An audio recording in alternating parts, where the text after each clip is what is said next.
جنہوں نے نماز کو ضائع کر دیا اور خواہشات نفسانی کے پیچھے لگ گئے، سو ان قریب ان کو گمراہی کی سزا ملے گی۔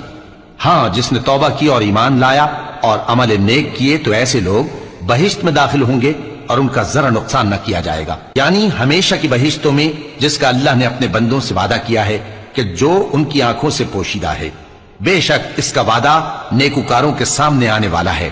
وہ اس میں سلام کے سوا کوئی بیہودہ کلام نہ سنیں گے اور ان کو صبح و شام کھانا ملے گا۔ یہی وہ جنت ہے جس کا ہم اپنے بندوں میں سے ایسے شخص کو مالک بنائیں گے جو پرہیزگار ہوگا۔ اور فرشتوں نے پیغمبر کو جواب دیا کہ ہم تمہارے پروردگار کے حکم کے سوا اتر نہیں سکتے، جو کچھ ہمارے آگے ہے اور جو پیچھے ہے اور جو اس کے درمیان ہے سب اسی کا ہے، اور تمہارا پروردگار بھولنے والا نہیں، یعنی آسمان اور زمین کا اور جو ان دونوں کے درمیان ہے سب کا پروردگار، تو اسی کی عبادت کرو اور اس کی عبادت پر ثابت قدم